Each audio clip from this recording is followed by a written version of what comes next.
welcome to the second monthly call of our new UK Association of Trail Association Bike Parks, the UK MTB Trail Alliance. 125 members now, wide spectrum of members, both for trail associations and bike parks. But although there's a lot of variations, a lot of shared problems and issues, and a primary goal of the UK MTB Trail Alliance is knowledge sharing. So the plan is to use these calls as one of a few different ways of sharing knowledge amongst all of us. So we'll try and pick an interesting and relevant speaker each month that hopefully has things that they can share that you can take something away from. Tonight we're lucky to have Revolution Bike Park's Tim Foster presenting, who I'll hand over to in a second. He'll talk for about half an hour, maybe more, and then we'll open the floor to questions. If you could use the little hands up icon at the bottom of the screen, so I know you want to ask a question, and I'll call you out as and when. And then also when asking a question, please say who you are and what group, what bike park, what trail association, what group you're from. And once we've warned him out with questions, Ride Sheffield's Henry Norman is going to briefly update us on the Reframing Mountain Bike project. And then I'll open things up to the floor. So you can ask questions of each other and me and what we're doing centrally to build the UK MTB Trail Alliance. So this is only our second meeting and the second time I've used Zoom to run a meeting like this.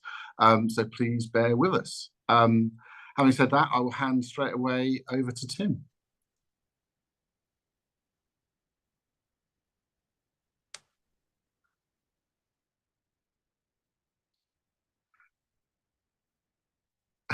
Tim is frozen. Brilliant. He may come back. That my internet? Oh, hello. Yeah, I think you're back now. Hopefully I'm not going to have a problem with it. I am in sort of deepest, darkest Wales, so the internet's not the best here, but hopefully it stays up. Right, so I'm ready to go? Yeah, go. Cool. Okay, so as Robin said, my name's Tim Foster. I'm co-founder / owner of Revolution Bike Park. Hopefully I'll live up to Grant's performance. It was very stellar last week. I will warn, I'm going to probably run a little longer than half an hour. I'll try and keep on track as much as I can, but feel free to sort of drift off if I'm getting too boring. Essentially, this is going to be a fairly personal retrospective history of our sort of experience of building the park and running the park. I'll say, at times it might appear a little bit negative and a bit woeful. I think that's partly deliberate because a lot of the positives and sort of good parts of our journey have been quite public. However, the sort of reality of building and operating something like Revolution Bike Park, is quite difficult. And in reality, it was something that I think our dreams never really took into account when we set out. So if I take you back to where we started back in around 2007, where two younger but not that young brothers were living non-MTB based lives. I was a management consultant. I worked mainly for the NHS doing project management, and James had a catering business, generally doing just sort of high-end dinner parties and things like that. Around that time, James had gotten himself back into mountain biking, particularly downhill, after a few years away from the sport.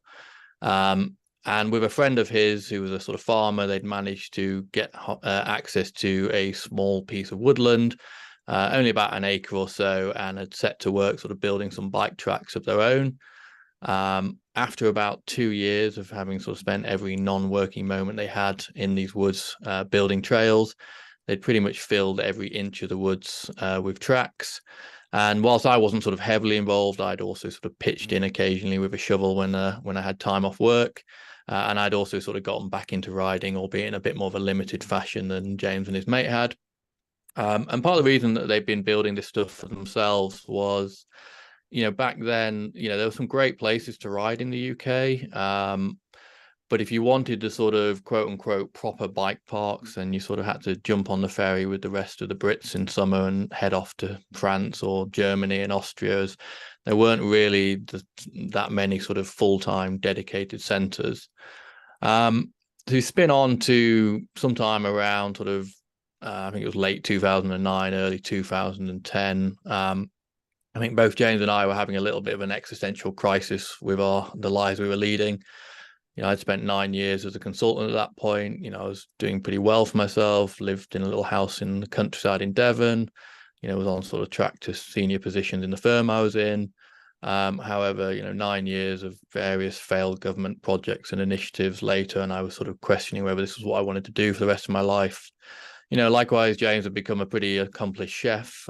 He was very well thought after and had a pretty good business down there, but he wasn't sure if he also wanted to spend the rest of his life cooking for rich people, basically.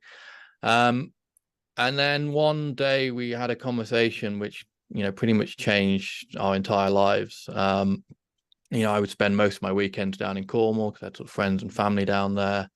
And, one weekend I was heading back to Devon to go back to work as I did every week. And, I stuck my head into James's lounge and he was on the computer, and he sort of, he called me over and he said, come and have a look at this. And, on the screen, he was looking at the website for a place called Ray's MTB in America, which for those who aren't sort of familiar, it's a indoor mountain bike venue. There's several of them scattered around America. They've got a mix of your sort of usual bowls and half pipes and sort of that kind of riding, but they've also got these sort of indoor North Shore type cross country / mountain biking type stuff.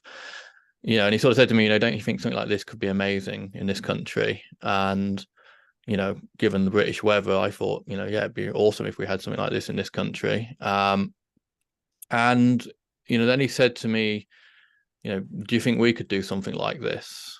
And I don't know why that question stuck with me, because, the obvious answer at the time was, obviously not. I'm a management consultant and you're a chef. What do we know about building anything like this?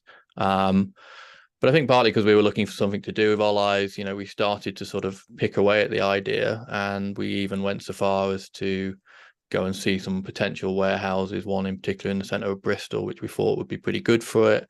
And we started developing sort of a business plan for it. And whilst it looked like a good idea, the problem we had was that rent and rates in this building were so expensive at the time, and even worse now, I think, that we knew that the risk of failure was too high.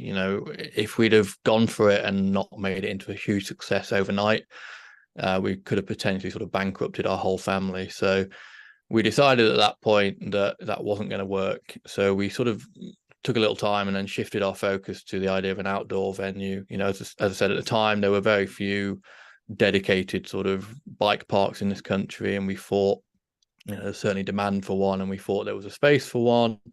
And we also thought that, if we went for it and we bought the land, which we could probably do for the sake of a couple of years rent in one of these buildings, that actually, if we kind of mucked it all up and it went wrong, at least we'd have the land as an asset to fall back on. So we started looking around. You may have seen these kind of signs on the side of the road before. It's actually a real company that sells woodlands online. We, after looking at a few sites, came across the forest in Llangunnig, which was for sale.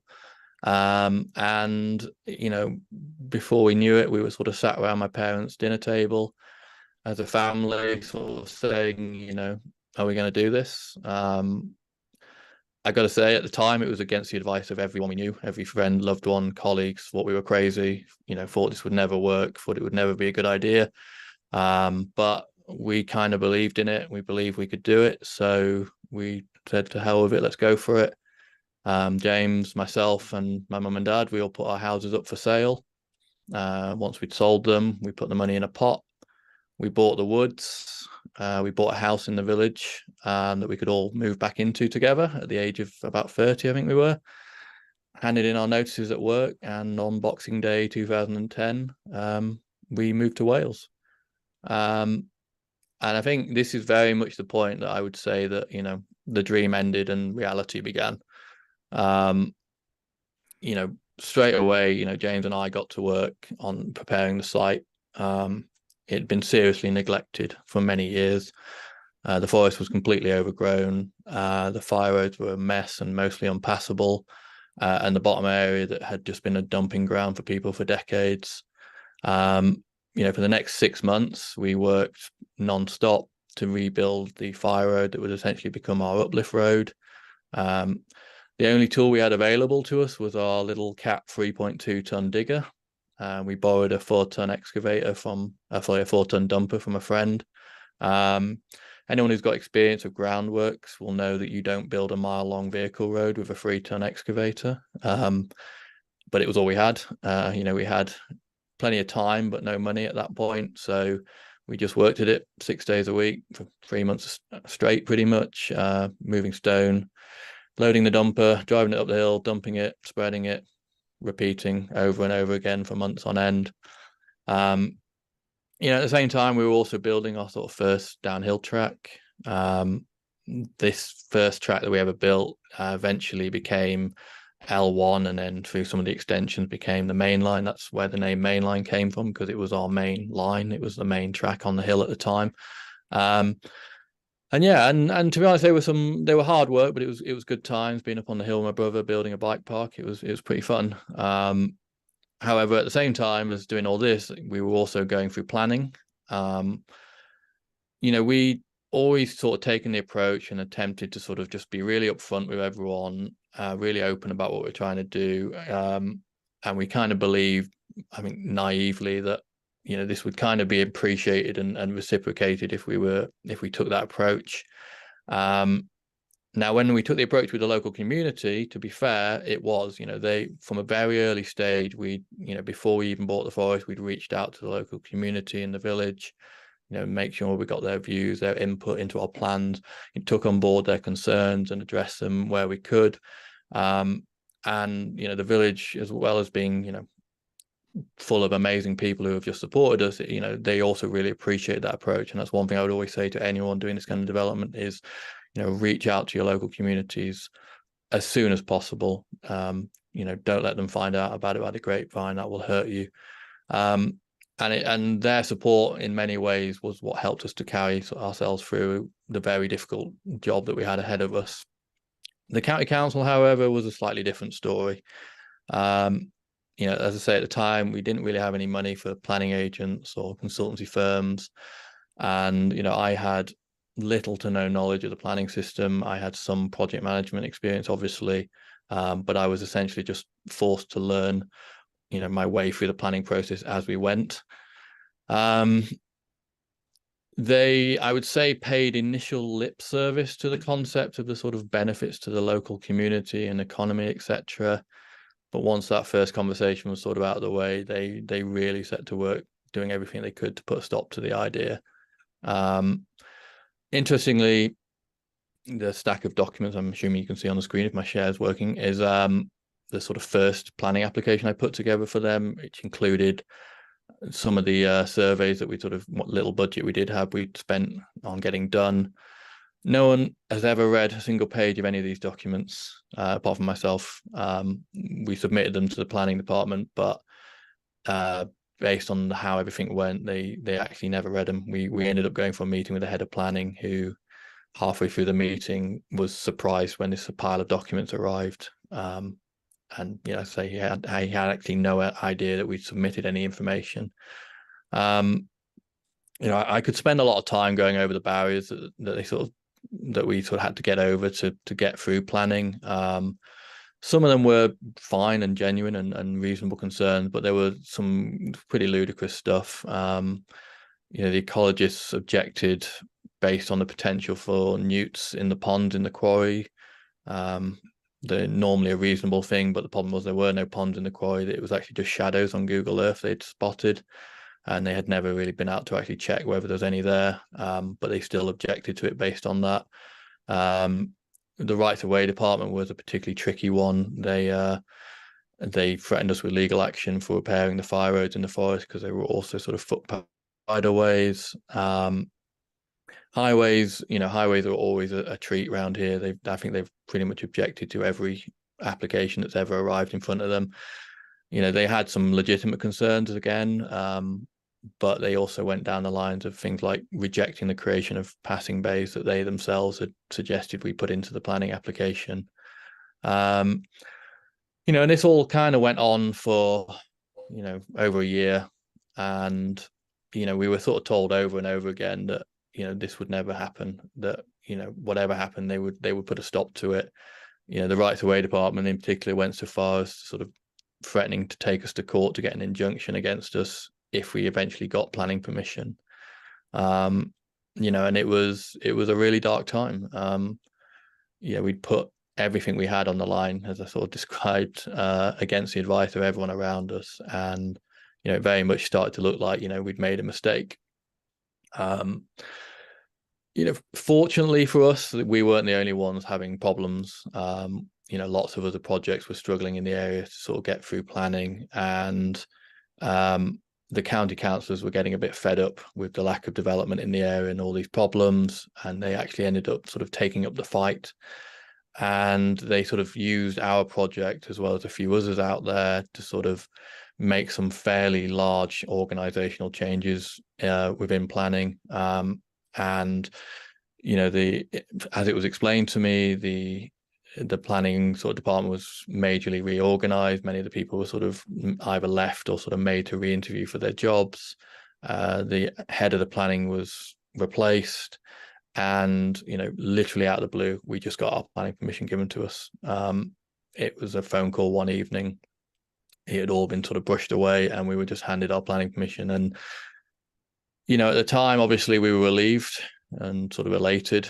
But you know, as would sort of come to pass later, you know, we'd sort of suspected that we kind of won the battle, but we didn't win the war, sort of thing. And we feared what would happen the next time that we had to sort of grace the doors of the planning office. But for now, the dream was on. We had our permission and we could crack on with building. And in 2011, I think it was about September, we did our first ever uplift. We had one vehicle with 10 people. And I think the riders had a great day. They loved it. We got good feedback. In some ways, it wasn't the most auspicious starts. We actually had our first ever hospitalizing injury on our first ever uplift day. And I'm going to give you a 5-second warning that if you're squeamish, close your eyes or look away from your screen now, because you might not like what you're about to see. Because the first injury ever at Revolution Bike Park was actually me. At the end of our very first day, our only Land Rover's gearbox shredded itself, and that evening, as the only mechanic in the business, well, the only one learning to be a mechanic, I managed to slash my wrist open whilst trying to repair the Land Rover. That led to us cancelling our second ever uplift day, which you know, was again not a great start, but you can look back now. I've made the horrible stuff go away. But you know, we got off to a pretty good start after that. You know, in 2012, we began after the winter, sort of in earnest. We were running 2 vehicles. We had 20 to 30 riders. And you know, the feedback at the beginning was good. It was a brutal place at the time. It was very muddy and sloppy and hardcore downhill, but the riders that came seemed to love it. You know, from that point on, you know, we reinvested every single penny we brought into growing and expanding the park. You know, James and I didn't take a salary back then. We just used everything we could to keep growing. We, as well as sort of building tracks, we also, some of you may be aware, we focused on some pretty crazy progressive projects back then. You know, we did the 4x3 quarry bombing video where we built this crazy line around the top of the quarry with the Aftertons. We did that, I think, in 2013. We also did the Quartermaster project where we built this giant dirt quarter pipe with Seb Keep in 2014, and we did it again in 2015.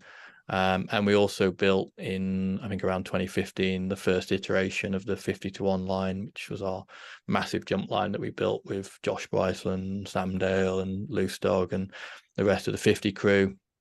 You know, as well as doing this crazy stuff, you know, we were really sort of focusing on, you know, expanding the trails, but not only in terms of number, but you know, in terms of the reach. You know, we built trails like the Red Free Ride, which took us away from our sort of sloppy, muddy beginnings towards a more accessible park that, you know, still at the higher end of riding, but you know, that more people could have fun on and get into. And yeah, and we just continually and organically grew over that period, going from, say, the original 2 trucks, you know, to 6 trucks with 80 to 90 riders. And, you know, eventually we made it all the way up to about 8 trucks with 120 to 130 riders. Yeah, and I say in 2016, first year of racing for us, we did a national champs, a national series, a regional race, all of which went really well, you know, and we would really sort of secured ourselves at that point as this reputation as a great venue, and in many ways it had gone better than, you know, our wildest dreams could have ever imagined, really. But that being said, there was a lot of challenges, and I could spend a long time. I am probably going to spend a long time talking, but I could spend a long time talking about all the different challenges. But one of the ones I want to focus on, which is something that I know is quite important to us all, and it's one that Robin sort of asked me to speak about, is liability and insurance, and particularly our relationship with it. It's something which often people don't want to talk about, but I'm quite comfortable sharing our sort of perspective on it. So, you know, we've always been relatively, touch wood, I can say this now that we're closed, but fairly lucky, shall we say, when it comes to injuries and claims. You know, I was the main first aider at the park for years, and I was certainly kept busy, and we had some relatively serious stuff over the years, but we sort of mercifully, I would say, never had what I would describe as a sort of life-changing injury. We have, however, faced one sort of significant claim. It was very early on, and I'm sure anyone who's sort of been through this process will attest it's can be quite a scary and sort of difficult process to go through, particularly the sort of first time. But it was one, I think, that helped me sort of gain a little bit of perspective. I'm sure the perspective will go out the window the next time a claim comes in and I go into full panic mode. But, you know, sat here now, I can think about it with a bit of perspective. You know, the level of riding that we at sort of Revolution operate at, we're fortunate in some ways. You know, one of the main claims that was made against us, and I think is generally made, is that, you know, I wasn't made aware of the risks. And in this sport, we have a little bit of a weird relationship when it comes to risk. You know, whilst really serious incidents are, I think, relatively rare given the sort of scale, the perception of the risk or potential of them is a lot higher than in other sports where potentially there are lots and lots of injuries, but people don't necessarily think it's quite as scary or dangerous as mountain biking can be. You know, and this is useful in a way because it helps to sort of temper recklessness and bravado to a certain extent. I've never seen anyone who is brave beyond their means stood next to the 50-1 track, for example. And it can also help to sort of protect us a little bit from liability. Now, I appreciate that I'm kind of giving my own personal perspective, so it might be different for people like that are operating at a lower difficulty level. You might find that the people riding those trails have less experience and maybe not quite the same awareness of risk. So take everything I say here, obviously, with a bit of a pinch of salt. But yeah, despite, say, most of our riders being sort of fully aware of the risk, you know, I was often presented with the statement that, you know, I will take the risk. And it was always seemed to accompany a customer wanting to do something particularly stupid, like ride a closed trail, or, you know, ride something that was beyond their means. And I would always have the same response in that conversation, which was that it's not about accepting the risk, it's about accepting the consequences. And, you know, we can all kind of claim to accept the risk when we're sort of out having a great day's riding with our friends in the sunshine.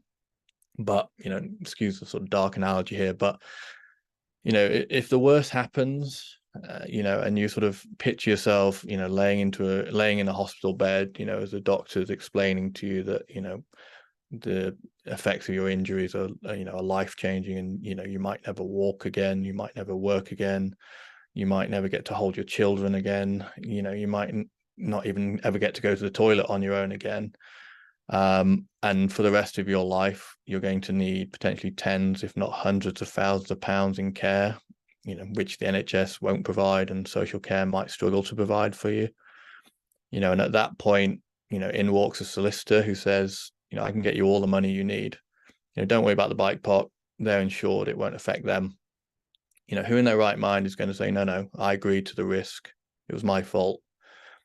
I don't think anyone would, and I don't think I certainly wouldn't. Because at that point, it's not about justice or assigning blame. It's more about necessity. It's about what you need to go on living with some sort of semblance of dignity. And when you get into that situation, a solicitor is going to essentially throw every piece of mud they can at you to see if anything sticks. For the most part, the rider and the solicitor don't really have any idea if the trail was built properly. They don't know if it was inspected regularly. They don't know if you have emergency plans. They didn't know if you had first aid equipment or the right training, but they will claim all of those things, in the hope that you're sort of missing some paperwork, or somewhere along the line you've dropped a ball, and they can sort of develop a case around that. And that's kind of what led me to the sort of thinking that, at the end of the day, liability is not really our problem. It's our insurer's problem. That's kind of what we pay them to take care of. Our problem, and yours if you're running a venue like this, is getting insurance in the first sort of part, but more so, running a good bike park. Now, I say the getting insurance because I know in this day and age it's a lot harder than it used to be. We were very fortunate when we started. British Cycling was still running their uplift insurance, that you could get on a day-by-day basis. There were still plenty of providers in the market, and it was a lot easier to go out there and find someone who would cover you. Today, we have the benefit of having operated for years and having a good relationship with our insurers. We've worked with them for a long time. They trust us, and, they're sort of willing to keep covering us even when, a lot of us partners have pulled out. And I know for a fact that if we started again from scratch now, which in some ways we might be, it would be a lot harder and a lot more difficult to get insurance. And in terms of practical advice on that, we have a broker that we work with who's been very helpful over the years. I'm not going to say who they are on this sort of open call, not for any sort of sinister reason, mainly just because, if something you're struggling with and you'd like some help, I'm more than happy to make a sort of personal sort of introduction for you on that regard. But the reason I won't sort of openly sort of say them is because, when you approach an insurer or you go to a broker or anything like that, it's really important that you have your ducks in a row and you come across as a sort of competent and sort of professional operator who's at least done the legwork and done the thinking to sort of demonstrate that you're you can run one of these places competently, shall we say. And in the past, I've sent several people sort of to these broker and insurer blindly, and when they're in early stages of their development, and for one reason or another, they've ended up sort of getting rejected. And like with many things in life, you only kind of get one chance to make a good impression, and often if insurers reject you, they won't take another look at you. So, like I say, if you're struggling in this area, it might be something we can arrange through the group, but in the meantime, like I say, happy for you to reach out to me sort of personally, and I'm happy to sort of sit down and have a chat with you and see where you're at and give you the benefit of the advice I've had in the past. And if it helps you, I will say, sort of full disclosure, that since the park closed, I've been doing some sort of consultancy work with various developments and organizations to sort of help them develop this kind of stuff professionally. I'm happy to do it for free. I have to give you some basic advice, but also I'm happy that if you want to look at doing some more detailed and professional work, I'm also happy to have that conversation. But that's my consultancy plug over with. But like I say, more important thing for you is run a good venue, reduce the chance of people getting hurt, and don't be so worried about sort of the liability side of it, because like I say, take it from me, the harder part is seeing people get hurt at your venue and having to care for them. It certainly over time takes its toll, and that's where your focus should be, in practical and real ways to make your park safer and make it better for people. So my kind of tips, I guess, is don't get bogged down in bureaucracy. Keep anything you do as simple and manageable as you can. Never think about, when you're designing any kind of system or procedure or policy, don't think about using it the first time. Think about what it's going to be like to use it the 100th time, 5 years down the road. If it's burdensome and it's overly sort of cumbersome, you're going to get more complacent with it. It's going to get more difficult to do. It's human nature. And what's going to happen is it'll be the 100th version when you've kind of got bored of it and you don't really, you're playing it lip service. That'll be the one that catches you out when a solicitor comes asking for it. More practically, just monitor your tracks and your facilities and take action where needed. Use whatever means necessary. A monthly track walks are a good stop take, but speak to your riders, speak to your staff, speak to your builders, speak to whoever knows the area and the facilities, and take on board anything they say. And if in doubt, shut something down. It's better to disappoint some riders that they don't get to ride a track than it is to have something open when you know there's a problem and somebody gets hurt unnecessarily. Make sure people know what they're getting themselves into. I talked about that sort of earlier about the accepting of risk. Don't sugarcoat it. Don't pretend to people that it's safer than it is. Always err on the side of caution. Always try to aim for your customers and riders to go into stuff with their eyes wide open.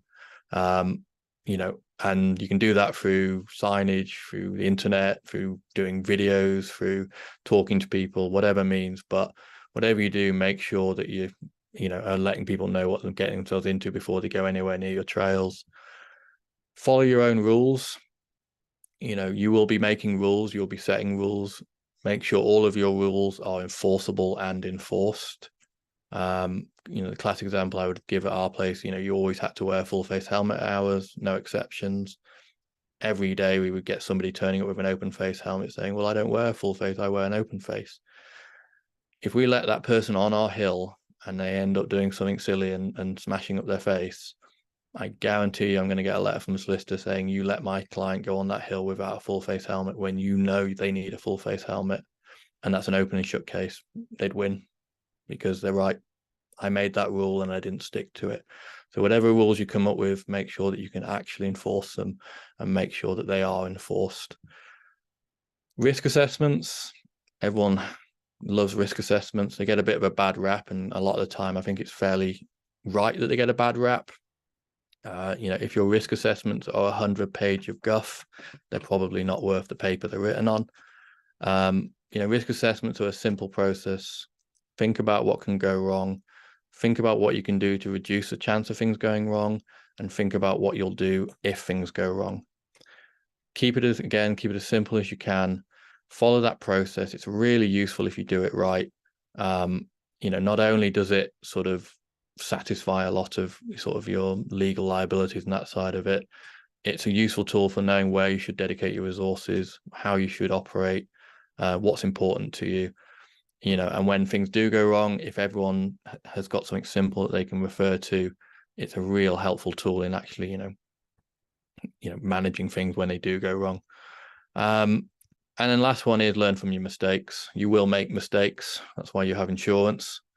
Your insurers are kind of responsible for paying for your past mistakes, but they won't want to pay for your future mistakes. So, if things do go wrong, take the time to learn what happened, understand why it happened, and see if there's ways that you can avoid it from happening again in the future. And then, final thing is take notes. Like I say, I'm not a big fan of bureaucracy. I'm not a big fan of huge reams of paper, but I guarantee you that 3 years after something happens, if you start getting questioned about it, if your memory is anything like mine, you ain't going to remember it. So make sure that you've got notes and records of things squirreled away, at least enough so that you can refer back to them and understand what's going on. But yeah, ultimately, try not to get too worried about liability. Focus more on the real world and what's actually happening around you and how you can focus on being, running a decent venue. If you do that, then hopefully your issues with liability and the need for that other stuff will be few and far between. Anyway, that was my sort of academic bit. I'm back to the story now. So 2016, back to there, like I say, things have gone really well for us. The venue was doing great. The reputation was great. The numbers were great. But we were starting to sort of suffer from having sort of relentlessly run the bike park for many years without a break. I was starting to feel the toll of all that. We'd gone from, having 15 or so, from myself and James and a couple of staff to having sort of 15 plus staff at that point. And eventually we'd rise to around 30. You know, I know there's people out there that have a lot more staff than that. But for us, we were always in that awkward space where, you know, a big enough organization for all the headaches, but not big enough to have sort of individual people to handle the headaches. So, you know, be it HR, general manager, catering manager, first aider, customer service, etc., you know, they all fell on mine and James's shoulders pretty much. You know, and by 2016, we'd barely taken a break in years. We were living in the same house still, working together all the time in a stressful environment. You know, James and I get along very well, but we are incredibly different people. You know, I'm the sort of analytical business type person, should we say, and James is your more sort of artistic trail builder type person. And whilst that's often been really beneficial for the park, it's also often been an opportunity for us to butt heads. And when you're working under each other's feet 24/7, you know, there's a lot of opportunities to butt heads. And I think in late summer of that year, for me, things kind of came to a head, and I essentially had a bit of a nervous breakdown. Basically, I actually I quit the park. You know, several years later, I would sort of realize I think I'd been probably having a bit of a breakdown for a long time, but that was the point that I sort of realized it. My departure from the park was relatively short-lived. Partly I was sort of convinced by others to come back, but more so I'd sort of realized just how much was at stake, and it was just too much for me to walk away from like that. So I sort of, in the sort of healthy mental health way, just suppressed and reburied all of my emotions and kind of went back to work. And, you know, I did, however, sort of from that point refocus myself a bit on, you know, trying to get the park to as good a place as possible, getting it so it could stand on its own 2 feet, so that both myself and James could sort of take a little bit of a back seat. In the sort of spirit of this, we actually began sort of looking to develop the park further and improve the facilities, particularly at the bottom area. If anyone's been, you'll know we have some pretty awful portaloos and some pretty basic facilities that don't really match up to our trails. So we started putting together plans that we would, you know, develop better toilets, catering facilities, retail area, covered seating, all that sort of good stuff. But, you know, sadly, as I sort of feared all those years ago, the planners were not done with us. And when we approached them with our original plans for this round 2 of planning, they sort of tore them to shreds. You know, we'd learned a lot of lessons from the first time around, and, you know, this time we had some money behind us, so we were able to hire a sort of planning agent. We sort of undertook a raft of environmental surveys, particularly to address the site's designation as contaminated land, because it's a former lead mining site, which brings a whole load of complications to it. Through this process, we put together what we thought was a relatively sensible small-scale development that just focused on providing better toilet and changing facilities and showers and things like that. We thought this would be good because it was fairly small and inconsequential, included a lot of measures to mitigate concerns regarding the contamination, particularly, and ultimately we thought the best mitigation we could ever do for the contamination was provide some better hand washing and sort of cleaning facilities for customers and staff. That didn't matter though. You know, it got completely shot down through the sort of planning conditions. Even highways again came out of the woodwork and rejected it based on increased traffic. To be fair, they sort of begrudgingly withdrew that once we questioned how toilets for our customers would increase the traffic. But you know, the real killer was the sort of contaminated land officer. You know, they were demanding a raft of very specialized surveys. You know, with the sort of cost running into sort of tens of thousands and high tens of thousands, and we just didn't have that kind of budget at the time. So ultimately, you know, we lost that battle and we sort of retreated to our portaloos, so to speak. It wasn't the end of the process, though, unfortunately. Although we removed ourselves from planning. Next sort of thing was environmental health. The environmental health department came after us. We'd always had a very good relationship with them. They're the people who handle our RIDDOR and sort of accident reporting, and we'd had a close working relationship with them. But They took a pretty heavy-handed approach with us. I've spoke with various sites in similar circumstances to ours, as well as areas, businesses and developments within the village, because the entire village was essentially the mine. No one else has kind of been put through the ringer like we were with them, but in general, what they were asking for was pretty sensible stuff. So we were able to just kind of crack on and do it. They wanted some additional signage, sort of warning people about the situation. They wanted kit washes and bike washes so people could clean material off their kit. They wanted us to blood test every member of staff regularly to check for their lead levels, which was expensive, but achievable. No one's levels were ever very high, just in case you were wondering. And in fact, there was only really one demand that they put in place that we couldn't do, and that was that they wanted us to build some better toilets and hand washing facilities. So after essentially a year of work and probably about 25 grand that we'd spent, we had one part of the council telling us we couldn't build toilets because it was contaminated land, and another part saying that we should build toilets because it's contaminated land. Again, here lies the craziness of planning that I'm sure many of you experience in your own ways. But anyway, despite these kind of shenanigans, by the time we hit 2019, everything was going kind of great.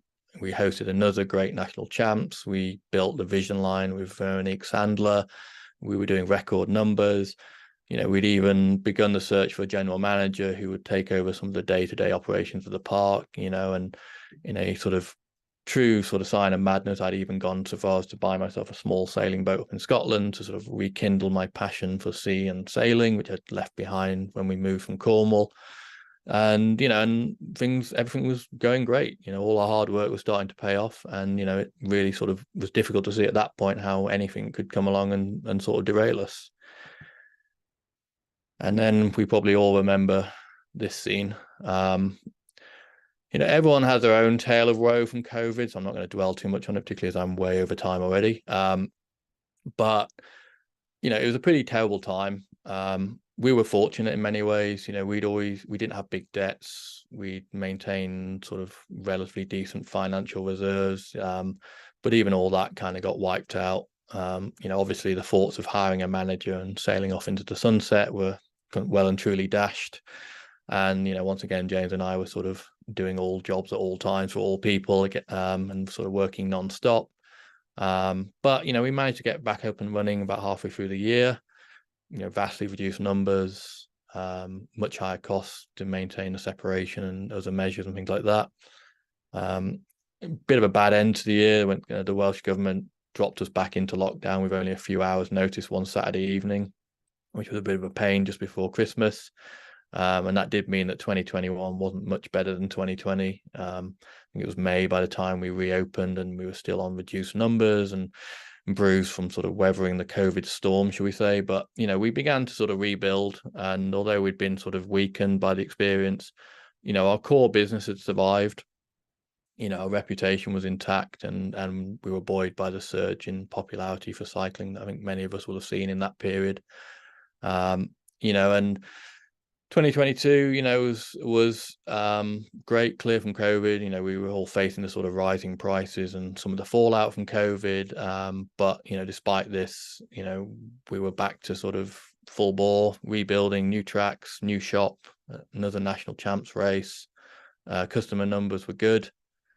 And yeah, we were thinking that we were through the worst of it and on to greener pastures, shall we say. And then came around the 30th of September, which is a fateful day for us. Started like any other. I dragged my ass out of bed, made a very large and oversized coffee, went to the park, opened up the shop, fired up my laptop, went and got myself another large coffee whilst my emails downloaded, and then sat there reading through them while I waited for the first customers to arrive for sign-in. And that's when the email that I'd been dreading for years popped into my email box.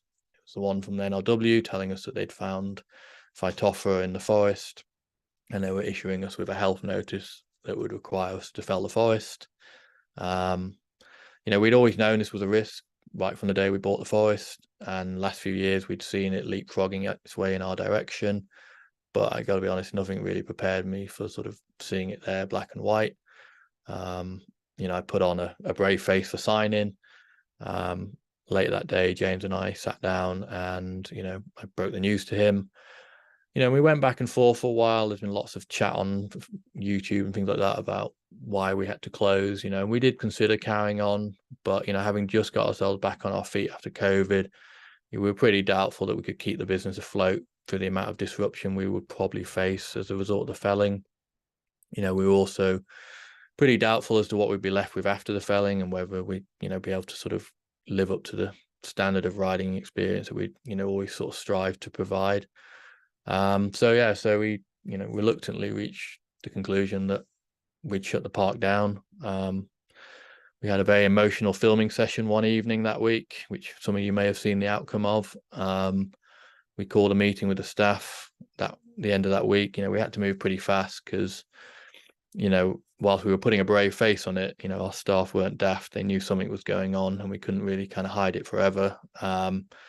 So 6 p.m. that Friday, we called the staff together. We told them and we released the video to the world saying that, we were going to be shutting down the park, and that'd be the end of it. And the next couple of months went by in a bit of a blur, if I'm honest with you, and we'd never been busier. The outpouring of sort of support and love was frankly sort of overwhelming, but it was just gone in a flash. And before we know it, we did the last day, we closed up the shop, we put the Land Rovers away, and that was it.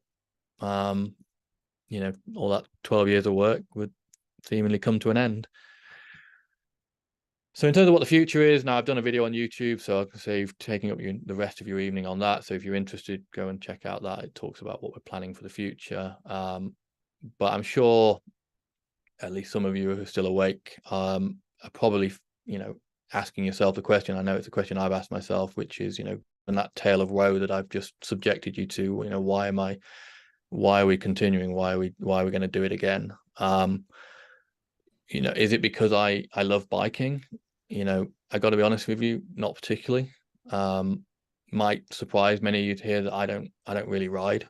I haven't sat on a bike since the park closed, and I haven't been on a proper ride in years. But whilst I don't ride myself, that doesn't mean I don't recognize the importance of riding to so many people. Even in the hardest days, even like when we faced some of the most struggles through the time that we've been building and running the park, I got to go into work every day and just see people living their best lives and just loving what they were doing. I got to see, fathers and sons and mothers and daughters and brothers, sisters, couples, friends, just having a great time and building amazing memories. And, that more than anything sustained me through all of the years of hard work. And I also got to see how important cycling could be for rural areas like the one that I live. Not only obviously the importance, that boost it can give to the economy, but how it can create excitement and opportunity in areas that often have little more going for them than a pretty view. And I got to be a key part of making all that possible. And I think in some way we all sort of hope to do something significant with our lives. And when I think back to my days as an NHS project manager, I could never have dreamed of doing something so significant and so important to so many people. And, and despite all the hard work and despite all the misery with the council that I undoubtedly know lies ahead of us, I know the benefit and the joy of this bike park can bring to so many people, will be worth it. And, and also I do need a job to pay my mortgage, and this is pretty much all I know how to do anymore. So, but putting that part to the side, let's go with the lofty stuff. Anyway, right, I am almost done now. I know I'm stupidly over. So last point I kind of wanted to say was, why have I made you listen to all this? And I guess I could say that making you lot listen to it's cheaper than paying a therapist to listen to it, but there's actually a more important reason to that, which is I think that, I've always felt we live in a world of perception, particularly with Facebook and Instagram and YouTube and all that jazz at the moment. All you ever see is people living great lives, and at least on the surface, when people look at us and people who work in the sort of cycling industry, they have that same perception that, it must be a great life getting to do the thing that, we do for a hobby, for a living. And it absolutely is. It's a great industry to work in. There's a huge amount of positives. And I know I've kind of taken a fairly negative journey, but as I said at the beginning, there were great parts to it. I've just sort of tried to give you a bit more of the warts and all view of it. But despite all the positive and great side of it, you know, there is still a job. It comes with a lot of stresses, a lot of difficulties, and a lot of fun parts. Sorry, a lot of non-fun parts, I should say. And that's kind of my point sharing this with you all, is that, you know, when you sort of start out with a dream and reality gives it a bit of a kicking, it's important that you know you're not alone. And when Robin first approached me about this group, we talked a lot about the practical ways that this group could benefit us, and there are many, and hopefully it will. But there's another more important benefit, and that's about having a group of peers around you that are kind of going through similar things to you, that can give you a bit of a pat on the back when you need it. You know, when you've done something good, can give you a shoulder to cry on when things aren't going well. They can give you the benefit of experience to help you out of a jam, or they can just, as I've done, make you listen to me gripe for, holy Christ, almost 50 minutes. Apologies. You know, and that's a really important thing to have in this world. And I think that's why this group is quite important. You know, say in the last 12 years, you know, I have learned that your dreams are never going to survive exposure to reality. But that's not a reason to not pursue them, you know, because as we found out, you know, the reality may be grander and more significant than you can ever dream. So on that particularly soppy note, I will end my long chat, and hope that wasn't too dull for you all, and open up to Robin and questions. Wow, Tim, that was amazing. I'm almost in tears. Could you stop screen sharing so everyone can see each other? Oh yeah, apologies. Yeah, that's all right. While you're doing that, I will ask the first question. Are you all still living in the same house? Sorry? Are you all still living in the same house? No, we were a couple of years back able to move out and get our own places, which prevented us from strangling each other by now, I would have thought, particularly during COVID. Right, cool. On that, I will open the floor to questions. Anyone want to go first? Cool, Alvar, go ahead. Alvar has a question. Yeah. You're still on mute, Alvar, by the way. Can you hear me? Yeah. Yeah. Just to say, Tim, that was brilliant.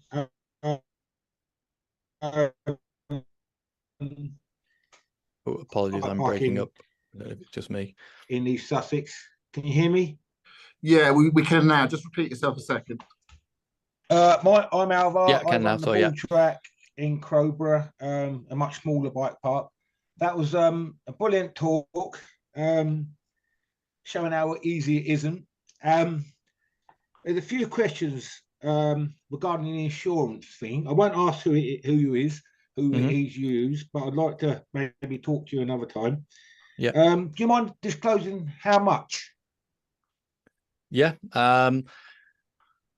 It's an interesting one, the pricing. I think it varied a bit because it's actually more based on like your revenue, or at least for us, it was more based on revenue than risk in sense. I think at our peak we were somewhere around the sort of 15 to about 17,000 a year for the liability side of it, if that's sort of particularly what you're interested in. But again, that was based on our revenue, you know, when we were at a sort of peak of our revenue years. I think I mean, I'm happy to say, you know, revenue for that year was somewhere around 750,000. So that was what that was based on. So it was kind of often like when we had the claim going through, for example, I think there was a little bit of a premium put on it then, but it was very often not about anything really to do with risk, and more as it was about, as I say, it was just based on revenue, based on the number of staff we had and things like that. But like I say, we are pretty fortunate that we've got a long-standing good relationship with our insurer. It might be more difficult when you go in. Did the premiums go up after your first claim, or how did that go? The first claim, did you end up paying out? So it's a weird thing. I have no idea how it went. I'm not sure. It depends honestly how it plays out. But often, you know, at least as explained to me, you won't find out what happened. It didn't go to court. I know that because I'm assuming I would have been called if it did. They sent a loss adjuster around who went through our paperwork, investigated, sort of looked at the site of the incident and all that sort of stuff. Took away all the information, and I never heard anything more about it. For the next year or so, there was I think they put a small premium on it, but only talking a few £100 at that point. But then, like I say, our insurance premiums went up every year, but that was based on the fact that we were growing and our revenue was growing every year as well. But no, there was no significant change as a result of that. As I say, I don't know what happened to it. The only scale-wise I can give you is that there was a reserve of £150,000 put on the claim. So it wasn't, it wasn't a giant claim, as I say. It wasn't a sort of life-changing injury, and that was obviously not just to pay out, that was to fight the case. And insurers, to be fair, did say that they were planning on pushing back against the claim because they didn't think it was wholly warranted, or at least not the level that was coming in at. Very interesting. But yeah, happy, like I say,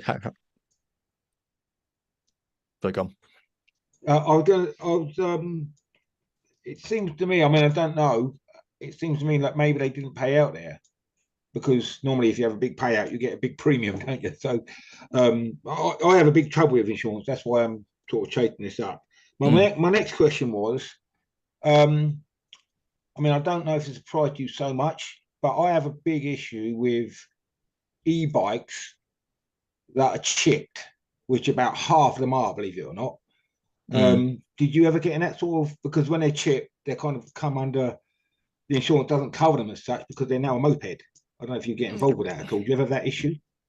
I mean, no, not particularly. I mean, obviously we were a dedicated sort of downhill centre. We kind of allowed e-bikes on the hill, but you could only come to our site on the uplift. So, and also, we kind of started a lot before e-bikes were a thing. So it was not something that ever really came up for us. I can see how that could be an issue. Where's the line between a sort of an electric motorbike and an e-bike? I guess there probably are some definitions of that. I think when it comes to bikes, at least the sort of approach that we've always taken with it is to be a little bit careful around defining standards for bikes. Only on a very rare occasion have we ever said to someone, you can't ride that bike here. The reason that we didn't go down that road is I think it's a bit of a dangerous path to go down. Yeah, because the problem is, if you start doing that, you start getting into a place where, let's say somebody goes down, their bike breaks in half for whatever reason. It can happen. I've seen it happen. And they turn around and say, you said my bike was okay. You're opening up a whole can of worms there. Likewise, you're getting to a place where people turn up having driven several hours and you're turning them away, and that's, creates a whole nother load of headaches. So we always very much took the view of providing clear guidance and advice on the kind of bikes that were suitable for our venue, and obviously saying that they should be in good repair, but putting the onus on riders to make sure that the equipment they had, or the bike they had particularly, was correct for what they were wanting to use it, and that they were comfortable with it.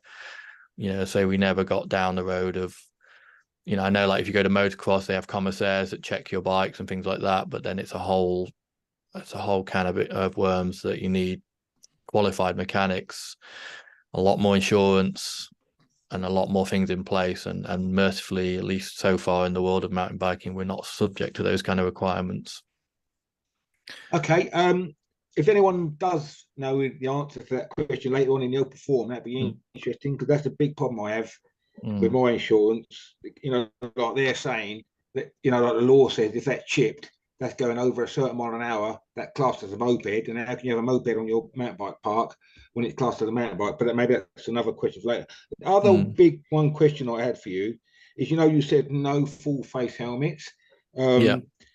And did you make that up? I mean, I've got a lot of kids coming to our place that have only got open face helmets, and I don't really want to turn them away, but it's an awkward scenario. Did you enforce that, or did the insurance tell you to put that on? No, that was our rule. So we're a full-on dedicated downhill centre. I wasn't meaning to say there's anything wrong with open face helmets, and our place is a very extreme end downhill centre, and as such, the full face helmet is kind of the more sensible helmet for that environment. But no, it wasn't an insurance requirement. It was our own rule. Okay. Thanks, Tim. That's been brilliant. Nice one. I'll hand you back to everyone else. Cheers. No problem. Cool. I think Dave, you had a question first. Is that me, Robin? Yeah. So just to chime in on that. For those of you who don't know me, I'm the managing director here at Free Flow Technologies, an e-bike motor manufacturer to the OEM bicycle industry globally. And just to answer your question, your bike park on chipped e-bikes, the code around EN 15194 that falls part of the machine directive. So basically, something to be aware of for everybody here is that a bike brand builds a bicycle with certain componentry that pass a certain test standard in e-bike form. And so for the likes of guys like Robin that love doing the hop-up parts, you're actually changing the intended purpose of that bike, and certainly de-restricting the bike actually puts the onus on the rider itself. And if a bike shop actually installs that de-restricting item, it puts the public liability back on that bike shop. So bike brands are really, I was talking with a brand last week that will remain nameless, that basically was threatening their dealers. The machine directive with e-bikes is something to really stick to, and that law is going to start implementing itself pretty hard on people that sways from this. So if you want more information on that, Robin can share my details for anyone at Bike Park that wants to know more about the ins and outs of the machine directive. I'm happy to share the legislation documentation around that. Yeah, I suppose just while we're talking about it, Alva, I can really see how that's an issue, because anyone that doesn't have an uplift and lets e-bikes in, you're right. What do? Check the bikes, check every bike. You can't possibly do that, and there's no real way of checking. This is also a problem in British cycling sort of adopting e-bike racing, because there's similar problems there. Again, because they, how do you check if they're chipped? Go on, Alva, I'll let you come back on it. That was a really good bit of advice then. So are you saying basically I should ban them? Well, unless you've got a way of checking them, then yeah, the reality is, you can put it in your terms and conditions that, I would check with your insurance provider that, okay, your insurance provider is saying that it's a motorbike, which technically it is, because it's not being deemed by the European government law of just shy of 16 miles an hour, 24 kilometers an hour. It can be deemed to be used on private land. That would have to be under their own ownership. It's your land, your use, your park. So you could put that into your T's and C's to waiver any of your liability. But again, check with your insurance company on that. Yeah, I can see a scenario where, because it is your own private land, they're not illegal on your land. It would just be, which obviously you're currently not able to do, is getting the insurer to, be okay with that. One thing might be worth pointing out is that, this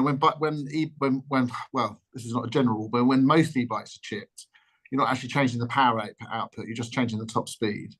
Although increasingly, perhaps that might be changing. People might be actually tuning the engines in the same way when you get your diesel engine chipped. You're changing the power output. But anyway, I know, Chris, you had a question.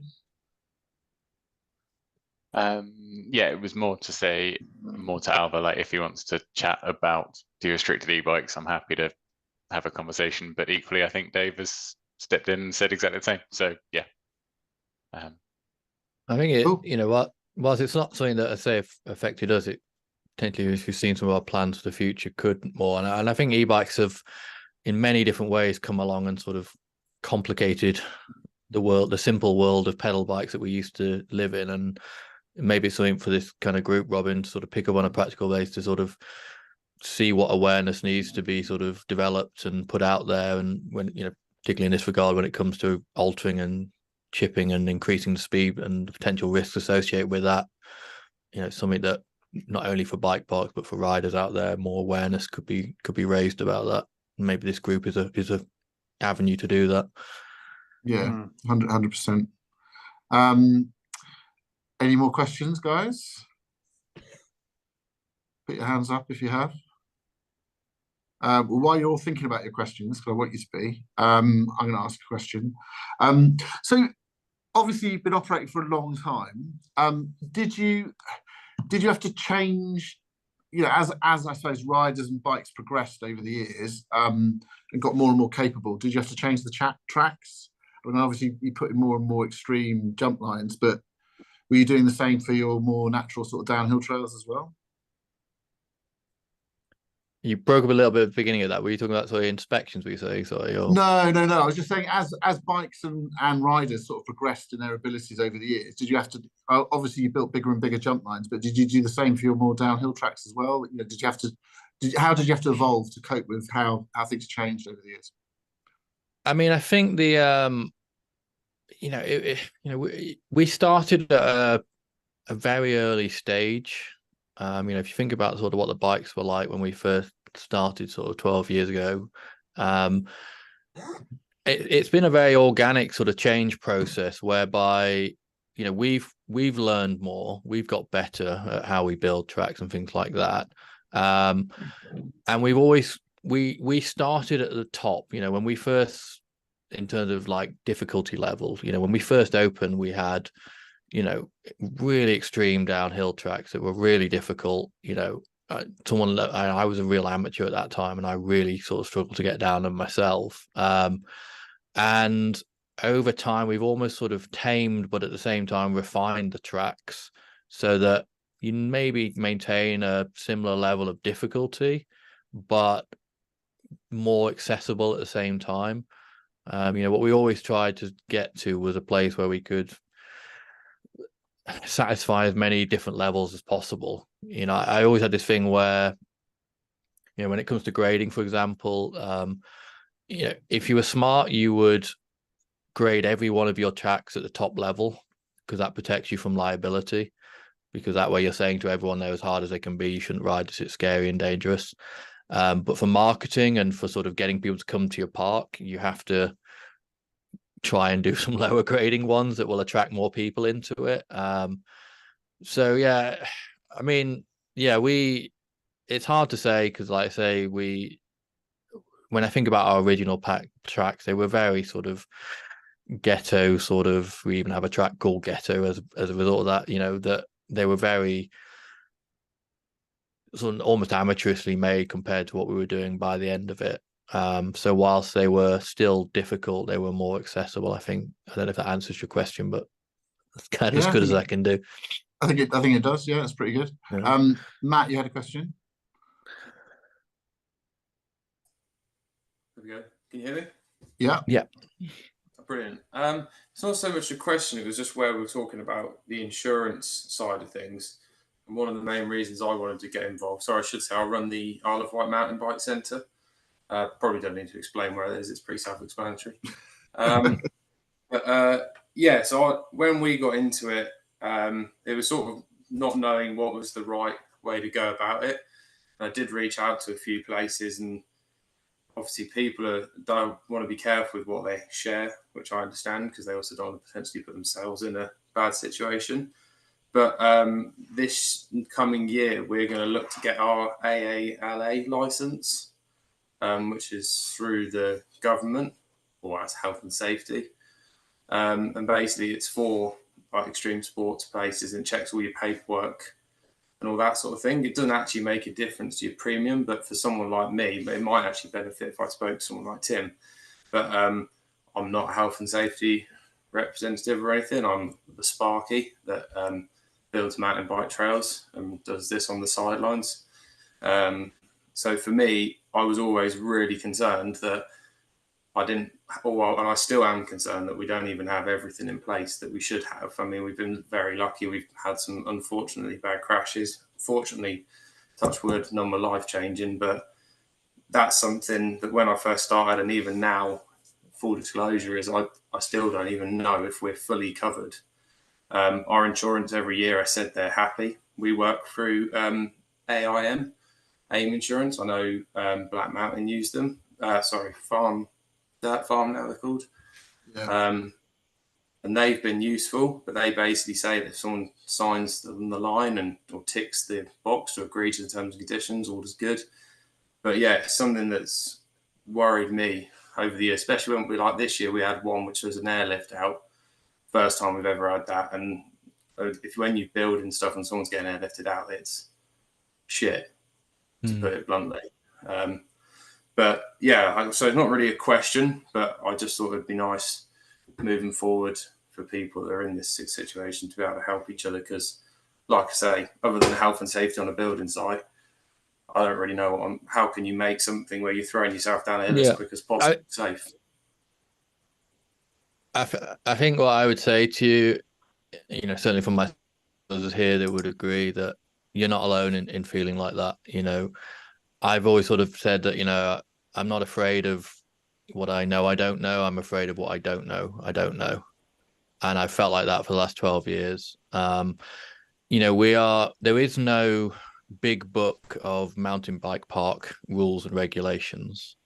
In some ways, that's a good thing for us, because if that book existed, and I think you would face more claims, because all a solicitor would have to do is go through every line of that book and see if you didn't meet any of those lines, and they'd have you by the proverbials.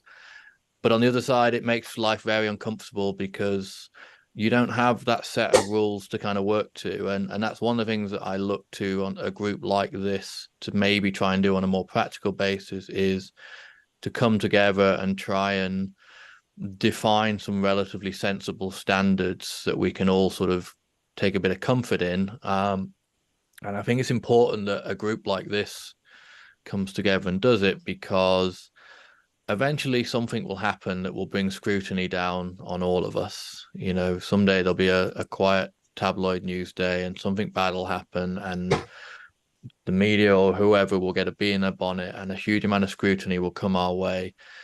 And if we haven't done the work by then to sort of define our own standards, then they will be sort of defined upon us.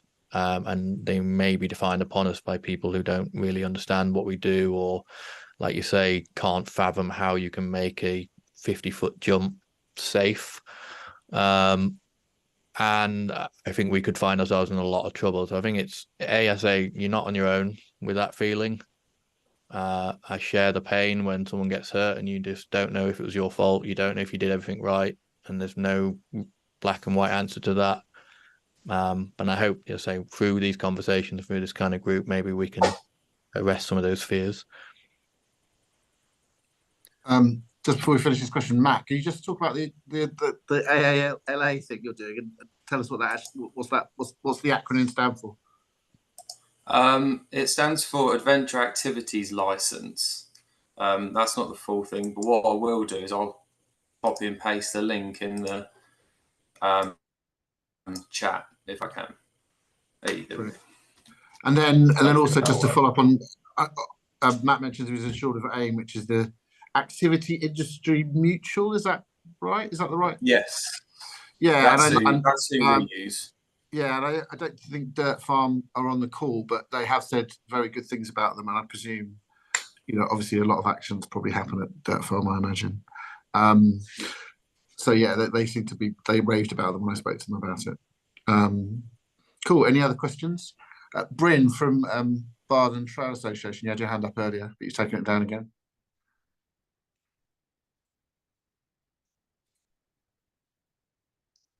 You're muted if you're talking, Ty. Oh, he's trying to unmute. Keep trying. Okay, you haven't got a question. You don't, no. All right. Anyone else? Or was I going to go into my backup questions again? Okay, Alvar, go ahead. Tim? Oh, yeah. When you had the national races there and stuff, how did that work out for you? Was you charging them so much per rider? Did you have to get involved with the course, maintenance, and health and safety, like evacuating them from wherever they crashed, all that sort of stuff? Was that a lot of work, or was it a good weekend for you? You could have the weekend off and just collect the money? How did that work? It's a slightly different setup when we run races. It's a bit of a grey area, but essentially we are renting the venue to someone else to kind of operate their event at our park. Now That doesn't say that we're not heavily involved. We generally do most of, if not all of, the track building side of it. So we're sort of operating it in that regard into it. They generally bring their own first aid people, which gives me a weekend off, which is quite nice. So they sort of manage all of that side of it. But yeah, I mean, essentially, when you're kind of doing races, there's another layer of organizer above you who carries a lot of the liability, but that doesn't necessarily mean that you're not on the hook for the things that you are involved in. Obviously, we're still operating the uplift, so we're still responsible for all of that. And our insurers, when it comes to the insurers, and Matt said that they didn't get much help from the insurers, and that's kind of been our thing. Our insurers have always been, in many ways, quite blasé. I've been often the one driving the conversation with them more than them coming to me for stuff. And it's similar with racing. But what I've always tried to do is essentially never hide anything from your insurers. Every year, and then we do our renewal, they get our risk assessments, they get all of our accident reports. I send them a lengthy letter / document that basically sets out in black and white everything we do, how we do it, and that way they can't sort of turn around later and say, oh, we didn't realize you did races at the park, we weren't thinking we were covering you for that. But no, beyond that, let's say when it comes to races, it's generally you're the organizer who is kind of more responsible on that particular weekend. Oh, Bryn, you have your hand up again. Yeah, I'm good. Can you hear me? Yeah.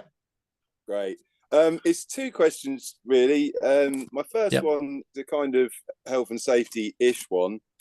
I represent a trade association in Leicestershire, and our safety assessment, who, as Tim said, really don't know anything about mountain biking, have asked us to produce a lot of signs.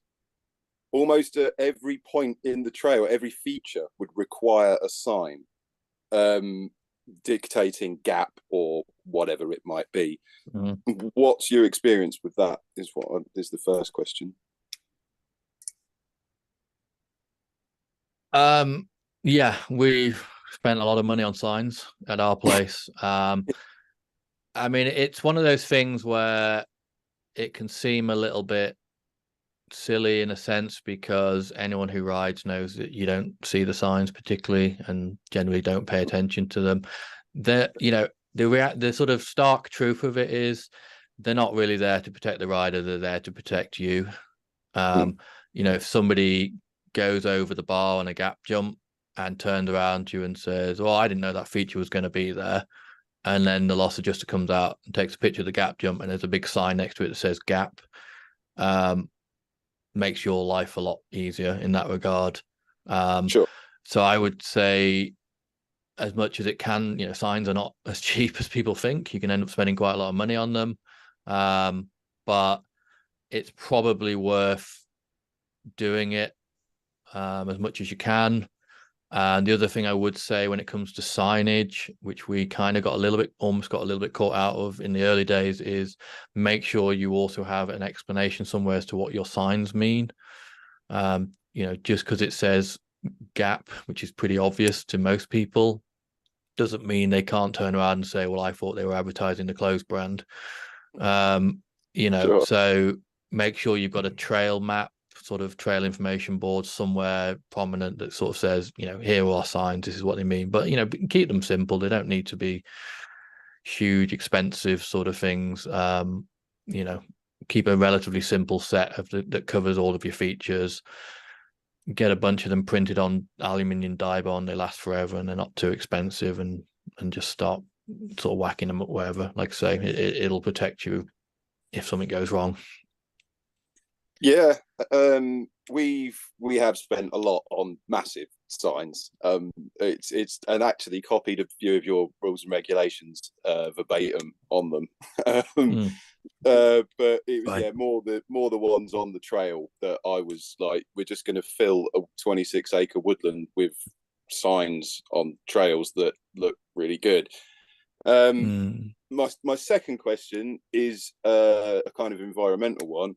Is since you started the hill, what sort of either fluctuations or decreases in wildlife have you seen, and do you think that building trails in a big wood has a negative or a positive effect on wildlife?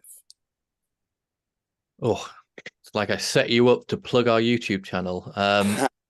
Yeah, basically, I mean, it's a really something that I'm really interested in at the moment. And literally the next video we're going to do on our channel, it will be called something along the lines of "Are bike parks good for the environment?" Oh, nice. And the reason for it is, and whilst it's a complicated subject, and I'm kind of clickbaiting that title a bit, the main focus that we're looking at is biodiversity, particularly, which is I think what you're probably referring to more. You know, from our perspective and on our site, the bike park has been a huge benefit to the ecology of the site. You know, as I said at the beginning, you know, the forest was overgrown. You know, when we first got to that site, nothing lived in that forest. You know, the canopy had closed in, no light got to the ground, everything was dead. You know, there's this perception in the world, and mountain bikers are kind of part of this, where we look at forests and we go, oh, forest, green, nature, awesome. But most of the commercial forests that bike parks are building like ours are not really that good for the environment. You know, they're monocultures, they've starved out everything else. And when you start cutting bike tracks through, when you start more actively managing the site, which bike parks allow you to do, you know, they're not just some forest that's there as an investment tool for a pension fund. You know, they're day in, day out managing it, looking after the forest properly. You know, you can transform it. You know, the bike trails themselves create these wonderful corridors through the trees that allow nature and light to start repopulating and getting a foothold. And I've always sort of said, you know, if you give nature a chance, it will thrive, and bike parks do that. And since we've felled our forest now, you know, we've cleared all of the monoculture sort of plantation. As part of what inspired me to want to make the video that we're doing at the moment is when you look down from above with a drone, you can see where the bike tracks were, because you've got these green lines through this brown sort of dead forest, and it's so stark the benefit it can have. And like I say, it comes down to the fact that you're properly managing and actively managing the forest. But the bike trails themselves, you know, nature has no issue living next to a bike track. You know, we got so many birds and insects and mammals in that forest that were never there when we first arrived, and they don't care that this bike's rushing past. They know they're not a threat to them. They get used to them, and they go on living their lives. And yeah, it's great. And like I say, thank you. That gave me an opportunity to plug our next video, because yeah, it's something I'm really fascinated about, and I'm talking with various people at the moment about getting that message out there that bike parks can be a real benefit. Yeah, it's definitely something that I've found in the space that we have, in that we have 3 very different sections of woodland as we go up our hill, and I've definitely seen an improvement and more wildlife since we started 8 years ago. So yeah, it's good to hear that you definitely, because it's a question that gets raised by our landlords, so it's good. Thanks. Ian, you had a question? No, it was just really a couple of things. On the adventurous activities licensing authority, just be careful that your activity falls within the scope of the licensing. So some of the activities that we do aren't licensed activities. So it is a good way of, like Matt's looking to do, of sanitizing or sanity checking, sorry, your rules and regulations and your health and safety records and all those kind of things. But it's just having a look at the scope. So I've posted a few links in the chat about that. And then with AIM, Bike Park Wales use AIM as well. I don't think there's anyone from Bike Park Wales on the call tonight, but they use AIM as well. So they seem to be a good insurer to go to. Cool. Any other questions? While you're thinking of your next question, everyone. So Tim, you obviously had quite a lot of trails to maintain. Did you, two related questions. One, did you maintain the trails mostly using machine tools or by hand or some combination of? And did you ever run sort of volunteer dig days? Was that a useful way of helping you maintain the trails, or was that more hassle than it was worth? So early days, probably more hand tools. you know, and then later on, sort of more machine tools, partly because we had access to more machines. Like we bought ourselves a 3/4 ton digger that could kind of go in places the bigger one couldn't. But also, you know, there's a criticism, which I don't know if you hear as much now, but you certainly used to hear a few years about, of what was called bike park trails. And they were these kind of surfaced, kind of man-made trails that were kind of everywhere.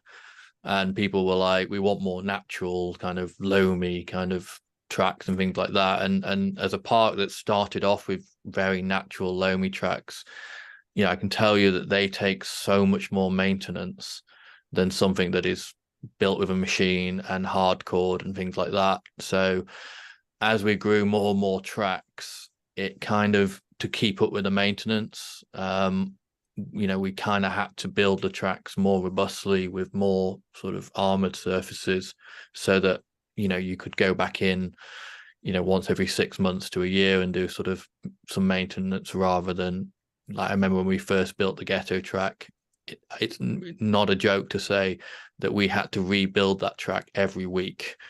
You know, a wet weekend would come around, the track would get destroyed by us sending the riders down it, and then James and I would go back up on Monday morning and spend the week digging all the slop off and clearing it again to get destroyed again the next weekend. And yeah, we learned very quickly that that probably wasn't going to be a sustainable business model as we expanded and built more tracks. So loamy, muddy, natural tracks are great, but you know, when you've got 130 riders doing 10 to 15 runs each per day, 3 days a week, you know, you're into thousands of runs per day, and tracks, just natural muddy tracks, don't stand up to that if it's wet. So maybe if you're in California or somewhere, you can build more natural tracks, but here, the machine digging ones is the way to go if you want to do large numbers. So therefore that implies there was not much point running volunteer dig days, because it was all done by machine. Sorry, you broke up, Mike. Sorry. So there wasn't much point trying to organise volunteer dig days because it was all done by machine towards the end. Yeah, I mean, like I say, we still did a lot of handwork. So yeah, we did a lot of handwork, and we do a lot of hand finishing, obviously. But you know, if you can build the foundations with a machine, if it's possible, then the track will stand the test of time for longer and for more riders. Okay, Matt. Just going on about the trail checks. This is another grey area. I started doing them weekly when we're open. We're only open 6 months of the year. Or after a particularly big storm, because we're along the south coast. We're only literally one hill over from the west coast, so we get pretty bad weather. There's probably not, like most things, because there's no standard to it. Same with trail building itself. There's no right or wrong answer here. But it's how often should you check the trails? Now that can be a discussion almost with everyone, or just with yourself, Tim, as you've obviously got a lot of experience. But yeah, I mean, I've always struggled with it, because you could do daily, you could do hourly. I mean, you could even do one every couple of minutes, because a tree could fall down at any given moment for whatever reason. Or do you just do it once a month and go, when I checked it, it was safe, and I've checked it after the storm? Yeah. Yeah. Sorry, my internet keeps dropping in and out, so if I go quiet, it's because it takes me sometimes a while to catch up. Yeah, again, there aren't standards. I think it very much depends on your site. I mean, ultimately, you need to be aware of what's going on your tracks. Some places that could mean weekly, some places it could mean daily, some places it could mean monthly. I know when it comes to sort of the longer sort of trails for the places like people like NRW manage, that they can actually have much longer periods between, you know, sort of dedicated inspections and documented inspections. But you know, there's other ways that you can keep an eye on it. Like, you know, when we did our trail inspections, I very rarely found anything on our trail inspections, you know, because we had, you know, 4 sort of full-time people who lived their lives going up and down those trails, not only working on them, but riding on them and monitoring them. And they would find stuff before I would find it at the end of the month when I would do my inspections. So you know, like I say, it's tricky because I say the answer is, you know, often enough to know what's going on. But then, like you say, every time it rains, that might be a cause to go and check. And if you've got several kilometers of track, that's not necessarily feasible to do it every day. I know some places do. I mean, I don't know if there's anyone from the Aftons here, but you know, I know that they do a lot more sort of trail sweeping and have sort of a lot of friendly riders, shall we say, that do trail sweeps for them pretty much every day, or certainly every weekend, things like that. So, you know, it varies, but enough that you feel comfortable that you know what's going on and you would catch problems before they become problems for riders. I know that's not helpful. No, it's right. It's one of those. There's no real answer, is there? But yeah. Cool. Chris? Chris, you probably should introduce yourself as well. I'm Chris. I work for YT.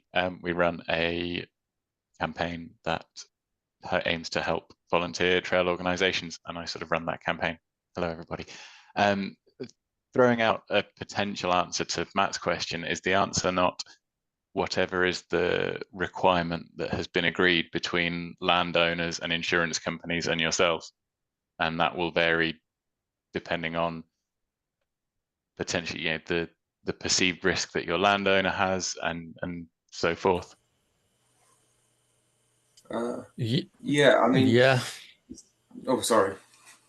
Not my thing. No, you go, Matt. You go. I've spoken enough. I was only going to say, well, what you said, Tim. The insurances are actually quite vague in what they ask for. We've never had them once ask for one, like anything in particular. It's actually daunting how little they ask for. And the landowner's just gone with whatever we think is best. It got to one point we brought a Sir on, mostly for professional reasons, obviously. And the other reason was to go, and then it was to check all the trails every morning before we opened, which you can do in 45 minutes. But yeah, I don't know. I would have thought that's difficult. It's difficult because insurance don't give you a set thing they want until something goes wrong, I imagine.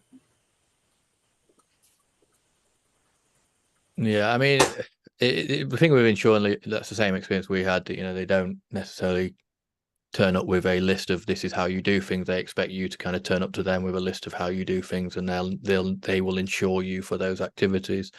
The problem you've got with that side of it is your landowner might be incredibly risk averse and might say, well, I want 24/7 monitoring. Obviously that's not feasible. Likewise, they could be incredibly lax and say, oh, I don't really care, don't bother looking at it, but that's obviously not the right answer either. I think that's why it's important for kind of us to kind of define some of those standards between ourselves and have these kind of agreed industry standards, so that when someone turns around and says you didn't inspect that trail enough, you can say, well, you know, here's the UK Mountain Bike Trail Alliance agreement that, you know, this is a reasonable standard for inspecting your trails, as a bit of a counter to that argument. Because at the end of the day, them every morning, if at 11 o'clock a tree falls down on somebody, they'll say you weren't monitoring your trails enough. You know, the fact that you checked it that morning doesn't matter. It wasn't enough. You should have checked it at 10:30 or 11:15 when the tree fell down. Good point. But Bryn, ask a happy question, Bryn. Because my one question I've always noticed, or thought I've noticed, is when the wheel size changed, did you find that you had to change trails accordingly, as in widening out corners? My experience comes with this from motocross, where things changed from 2-stroke to 4-stroke, where tracks changed quite significantly because of that. Is that something that you took on and adapted to? Trails, no. Trailers, yes. They were an absolute pain in the arse when everyone started turning up with 27.5 and then 29-inch wheels. I mean, over the 12 years that we've kind of been operated, bikes have grown so much. You know, when I think about my first Norco Strike that I bought, you know, I could, you know, practically see underneath it. You know, the head angle was so steep on it and the wheels were so small, you know, whereas now you look at these sort of large 29-inch full downhill rigs, you know, they're a whole different beast. I think the answer is probably yes, but like I say, because I think we've had a real great evolution of particularly downhill riding in this country over the last 12 years, and we've sort of been kind of developing alongside that. So there was never that conscious moment where you kind of had to rush out and change a corner because people couldn't get around it on a 29-inch wheel.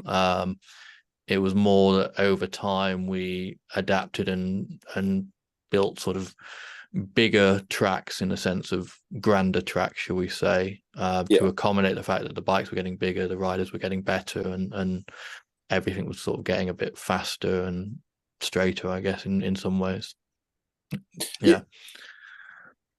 Yeah, I think that kind of answers it really. That and it's sort of, I've noticed it with certainly like World Cup tracks, that then they are not as tight and technical in the majority as they used to be. And trails that I've built for a 26 bike are now not as well particularly tight on my XL Nomads anyway. So Cool, James. Yeah. Well, on the flip side, sorry, I was going to say, on the flip side, I've seen people on Kona Stinkies going over 50-1. So it's true. Takes all kinds. Anyway, sorry, yep, James. Yeah, hiya. Just heading back to the trail inspection comments. I'm fairly sure there's a Forestry England requirement, but I have no idea where or how I've seen it. But if it's anything like a normal sort of business risk assessment, they'll probably word it as reasonable. So I would obviously, view that. Obviously, there's a slight difference between, I suppose, trail associations maintaining trails on Forestry England land, or a landowner's land where the landowner has the liability for those trails, versus a situation like Tim's and Matt's and other people on this call, where they've leased the land and they're taking on the liability themselves, if that makes sense. So Forestry England usually sort of make trail associations check trails probably about once a month, but there just seems to be no consistency on that. But obviously, in theory, they shouldn't be relying on those inspections. They should also be inspecting the trails themselves at some periodic basis. One assumes slightly less than that. Yeah, I was going to suggest like the smaller, medium venues, like the Ball Track, Isle of Wight. I guess that's something that can be decided amongst them and the landowner and insurance, written down as a rule, and you follow that rule. So if you say once a month and they're all happy, they sign a piece of paper and say yes. If you're a bigger bike park, like Revolution Bike Park Wales, that could be multiple times a day. Like a lunchtime check as well as a morning check. Obviously, it would definitely count for something if your insurer agrees to some proposed timetable you put forward. But obviously, as Tim said, as soon as the other side solicitor starts throwing mud, that needs to be defensible, doesn't it?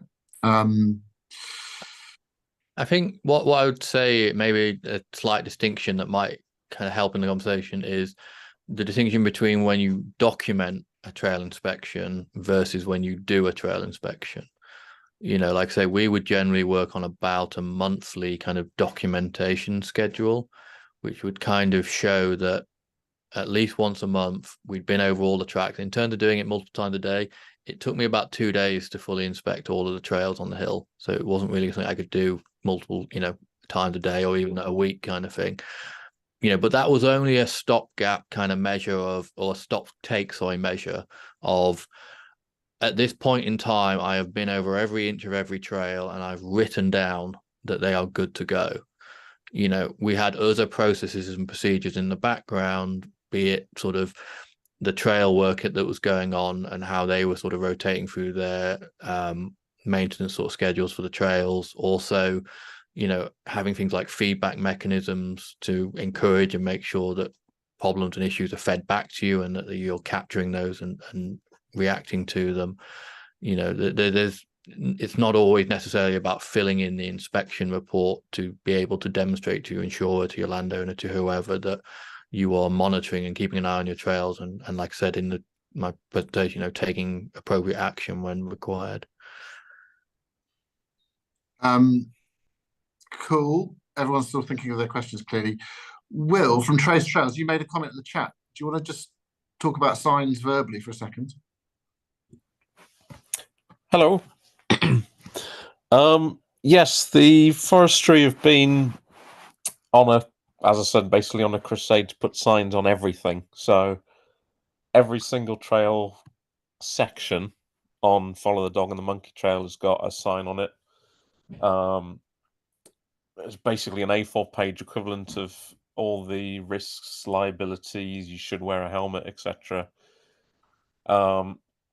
We've got section name signs, both the wooden ones and on the marker posts, plus the marker post itself with an arrow on it.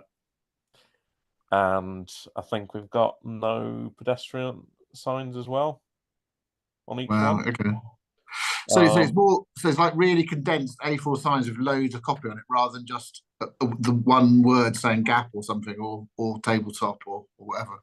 Yeah, but then when you go through the feature, through the section, if there's a feature that's technical, like a rock garden or something, they'll put a black section sign on, a black feature basically, and that'll have its own separate A4 equivalent sign with the black risks on it and so on. They've gone completely overboard, if I'm perfectly honest, but from a liability point of view, you'd be hard pressed to find a loophole in what they've added. Okay. Andy, but it can't have been cheap either, because they're all like high quality metal signs as well. So I reckon they've probably spent upwards of several thousand on them. Wow.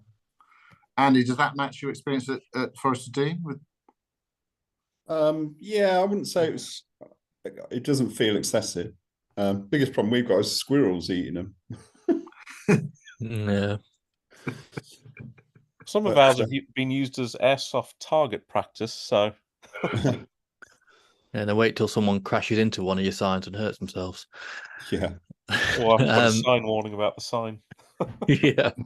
I mean, one thing I would say on signs, which is maybe fairly obvious to most people, but as a minimum would be trailhead signs.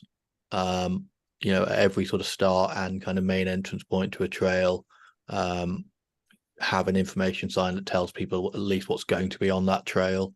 You know, we kind of had that, and then signs on what we would consider difficult features, you know, essentially any gap jumps, any drops that were significant or required you to leave the ground, any particularly steep sections, you know, but we didn't have, you know, a jump sign on every tabletop, or a berm sign on every berm. You know, have your trailhead signs that warn people what's going to be on it.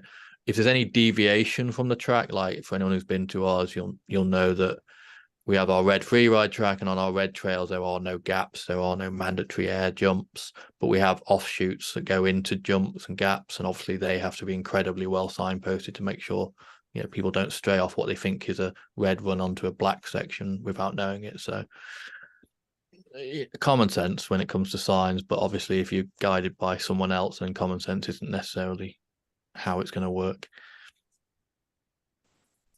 Cool. So unless anyone has any other questions, I'm going to ask a final question. Just going back to planning, like why did they hate you so much? I mean, do you think it was just because they didn't want a mountain bike park, or was it? I don't think it was personal, at least not initially. It was, like I said, you know, yeah, I had to rush through it because I knew I was going to be over as it was. So, you know, it was something that went on for years. So it was hard to condense it into 5-10 minutes. But they were like it with everyone in the area. I know that planning organizations are always difficult, but I think ours are kind of going for a prize in that regard. They were really making life difficult for anyone that's trying to do development. You know, I have a friend who's a dog groomer, and Highways rejected her one-man band business because of the traffic it would cause. You know, they're notoriously difficult, but I think with us particularly, the problem was, and I've said it before, you know, we're not blameless in it. Like I say, we were naive. We didn't really know what we were doing. We kind of blundered in there, and sort of thought, oh, if we do the right thing and that nice and play ball, they'll be nice to us, and we'll figure out a way through the process. Which was naive, but we were also, we were desperate back then. As I said, we'd put everything on the line. We'd taken this huge gamble, and when they turned around to us and said, "No, go away," I think they kind of expected us to go away, but we were kind of like cornered animals at that point, and we had no choice but to fight and to push back against what they were saying, and to go. We worked with the county councillors to force it through. What they led on it, but we were very much involved, and we made enemies in that department basically. They got overruled. It was probably not a great experience for them either, and like I say, we may have been able to force it through that first time, but we caused ourselves some problems. And I think if anyone's watched our video on what we're doing next, we talk about this feasibility study, and part of that is when we go back to rebuild, we don't want to do it that way. We want to do it the right way. We want to work with them. We want to work within the system, satisfy all the requirements, and hopefully get to a bit of a truce and a peace, so that we can bring this, what I believe is an important business, an important thing for the area back, whilst them feeling that we've satisfied their requirements and their needs and things like that. But maybe that's me being naive again, but we'll see. I know it's going to cost a lot of money. Yeah, fingers crossed. And just a sub question to my question, like, were they ever asking, what sort of level of detail were they asking about the trails? Were you providing about the trails? Were you sort of mapping each feature out, or was it just there are going to be some mountain bike trails on this hill? So that was one of the big fights that we had. I don't think there's anyone here from Antistiniog, but if you ever want to know what a detailed planning department or application looks like, go and look at Antistiniog's planning application. They have literally got every corner, every foot of trail drawn out and planned out foot by foot or meter by meter. And I started out, when I started writing our application, doing that because I'd seen theirs. They were developing around the same time as we were. And I started doing it, and I got probably about halfway into the first track, and I was just like, what am I doing? I'm just repeating the same 10 meters of meter wide dirt through this section. It was pointless. I felt it was pointless, a piece of activity. And it was actually the planning officer, who was later fired from the department for trying to help us, basically. He was the one that kind of said to me that there's two ways that we were looking at it being classified. Number one was they were going to classify it as engineering works. And for anyone familiar with planning applications, if it's classified as engineering works, you need full architectural plans for every piece of it, every bit of earth you're going to move. And if you go down that road, then you have to have every inch of track planned out, designed, and built to specification. We didn't really want to do that. We didn't have the money to do those kind of level of designs, and we just thought it was going to get in the way of us actually building the bike park that we wanted to build. So we were essentially pushing to go for change of use from a commercial forest to a bike park, which still had a lot of requirements associated with it. But the big major difference was, if it's classified as engineering works, the fees for it are charged based on the area that you're occupying. And when you're occupying a 120-acre forest, for us, those fees were going to be around £60,000 to £80,000. And we didn't have £6,000 to £8,000 at that point. Our planning officer basically said to us, don't listen to them. They're trying to lead you down this sort of rabbit hole. Push back and say that, no, these are temporary features. They're natural in nature. There's a precedent for that with other things like horse trials, as it was explained to me at the time. Push back and say, we don't need this to be engineering works. It's just change of use. And we ended up, in a not necessarily healthy way, but we won that battle, and we ended up paying, I think, about £600 in planning fees. And we got a fairly carte blanche. You're now a bike park, so you can do development in line with a bike park, essentially. But like I say, yeah. Cool, Matt. You have a final question for us? Yeah, it's not so much a final question. I just don't want to, but it's how we got round our planning one. is we just mapped out roughly where the trails were going to go within a 20-meter radius. And then we had a trail list of features like berm, roller, jump, drop. And in that, you just had this feature will be built between 600 and a meter. And we just labeled them A, B, C. And then we said on this trail, there's going to be features C, D, and E or something, whatever they were. And then because they were asking for every foot of that trail to be exactly described how we're going to build it. So that's, I don't know if it's helpful to them, but that's how we ended up getting around it, is we just gave them a list of features that would be along a proposed route that had a 20-meter lenience due to badger nesting or whatever. Okay, makes sense. So yeah, sorry. That's all right. Sorry. No. It was really, really good intervention. Thank you. Okay. As no one else has got any questions, then I'm going to hand over to Henry. You want to just give us a brief update on the I can't remember the name of the project. I apologise, Henry. That's okay. It's the Reframing Mountain Biking. So I think some people here attended last year when we ran the Reframing Mountain Bike event in Sheffield, and we are kind of in the process of planning next year. So Reframing Mountain Biking is an event that brings together sort of mountain bike industry, mountain bike media, trail associations, and sort of other groups and athletes and people like that to try and sort of identify ways to make and apply those ideas to make mountain biking a more sort of equitable and sort of better space to be for everybody. So it's just, you know, everything is working for the benefit of everybody, really. Thanks, Ian. So yeah, there's a report that is in the link that Ian's just shared. But next year's event we're looking at, it will be in Sheffield again, and it will be on the 1st and 2nd of March, but we should have sort of full confirmation of that. That's myself and Manon, who's in the chat here as well, and Neela McKenna, who are organising that. So we'll be sharing details on that. A sort of offshoot from that, I'm currently working on a paid funded project, looking at sort of basically asking the question, why aren't you mountain biking? So this is going to be a guide for trail associations, but sort of other people within the sport, on how we actually kind of overcome those barriers. So how do we actually, you know, make our I've totally forgotten, lost my thread. Like, how do we make mountain biking more accessible? So how do we break down those barriers?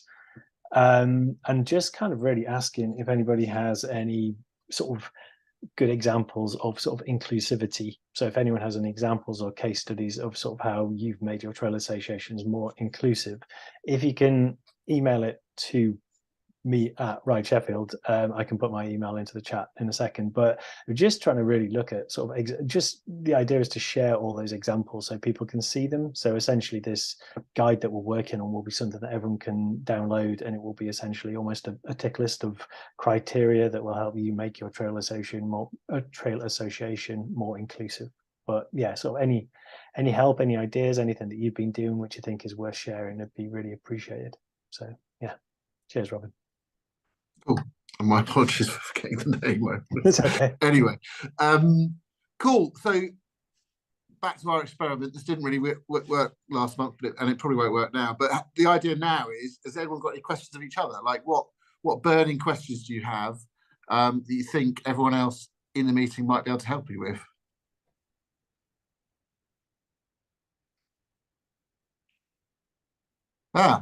Chris, awesome. I guess kind of not really a question, but to come at exactly your point. I thought, would it be useful? It seems like in all of these, the same topics come up again and again, and there's loads of bits of information. Would people welcome a sort of shared written forum with different threads around, for example, insurance and so forth, where, you know, someone from a group can check up a question, and people that have particularly good information links, etc. Just so there is that shared database of ideas and knowledge sharing. Is that something that people would welcome? Yeah, so just to preempt that, so obviously that's something that we're really keen on doing. So the survey I've been working on for ages, but I have actually, it is very close to going out. I've shared it with lots of different people to get their feedback. one of the questions in that is around, what sort of knowledge sharing platform would work best for us all. Broadly speaking, whether a forum or a Facebook group or WhatsApp groups or something like Slack would work. And then once we have the feedback on that, we will be implementing something.